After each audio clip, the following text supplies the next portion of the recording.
Hello everyone, TMMgamer here, and today I have the pleasure of bringing you the first FIFA 13 gameplay to be uploaded onto my channel. Now I'm still not too sure what I'm going to be doing as my normal regular series, because I am determined to do at least one regular, probably 3 or 4 times a week, FIFA 13 series, whether that be Ultimate Team or head-to-head seasons or whatever. So what I decided to do today is just over a couple of goals I've scored in the first few games on Ultimate Team.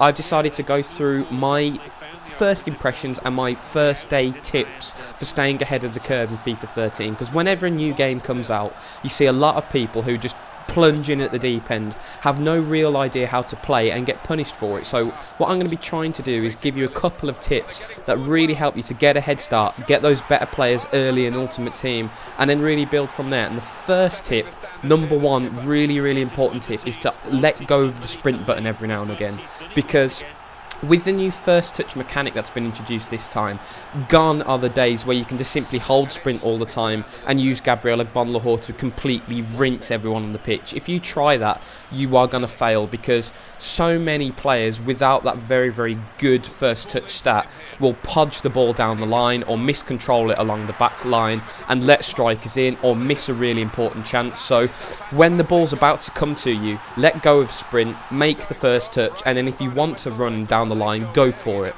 The only time you can get away with just holding sprint is if, for example, you're a winger in a lot of space on the right wing or left wing and you just want to bomb down the wing.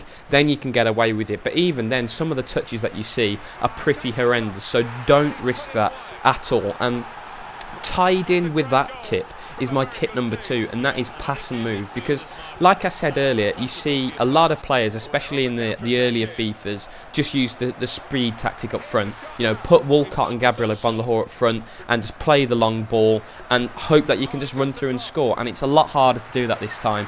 It's a lot more reliant on actually getting a good move together, whether that's, you know, knocking it around Swansea style or playing a little bit more direct, getting it wide and putting the ball in. You know, you've got to actually play a good move and have a good amount of skill to score regularly in FIFA 13. You can't just use that noob tube tactic of punting it up forward and then hoping you get a lucky bobble and putting it in the top corner. You've got to knock it around. So what I would recommend is just play a couple of games against the computer on Ultimate Team, because I always like to do that anyway. It just helps you get used to your team, helps you experiment with a couple of formations before you go onto online and start to meet some better players. So just get onto single player, try out a couple of formations, see what you like, knock it around and see what works for you, because there's no one strategy that works on any of the FIFAs. So if you just go out there, give all these formations a try, you'll get there in the end. And there's 2 that I've tried and like at the moment. Obviously the one I'm playing at the moment is 4-1-2-1-2.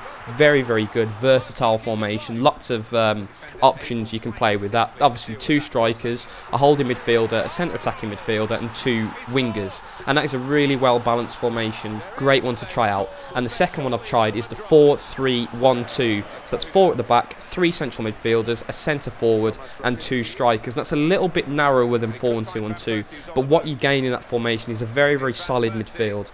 And if you've got 2 adventurous fullbacks, they really can get forward and up and down the wings and give you the width you need. So it is a very good formation. If you haven't tried those 2 out, those are the 2 I'd recommend to try out now. But you know, those are the 2 really important tips that go with attacking, and the defensive tips really do stay the same as last year, because in my opinion, it's been a really good idea, this tactical defending, because before on like FIFA 11 and FIFA 10, you could basically defend by holding one button. You could hold circle down and just muscle people off the ball, and that was it.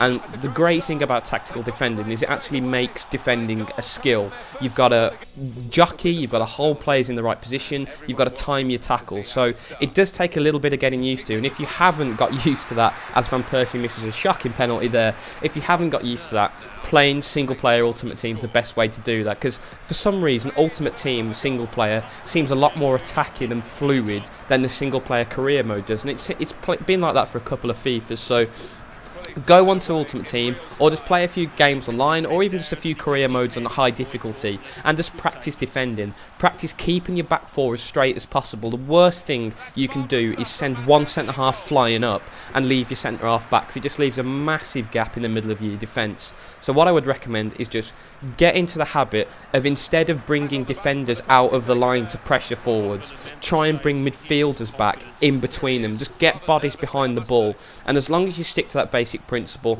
you're going to defend a lot better than the vast majority of people out here. So guys, the video is slowly winding to a close. I hope you've enjoyed these first day tips. I'm really liking FIFA 13 at the moment. It's been brilliant. I've been waiting for it to come out for months because, you know, Modern Warfare 3 got very stale. And when a new game's due out and you recognise it's coming out, you don't want to play the old game so much. So FIFA 12, I really stopped playing that in the last month because I was just so focused on getting into FIFA 13. But I'm pleased to say it's looking like it's meeting all of the hype and expectation, and you can expect to see lots of FIFA 13 videos on my channel. So guys, once again, thank you so much for watching. I hope you've enjoyed the video, and as always, have a great day. If he fails to score, they'll lose it.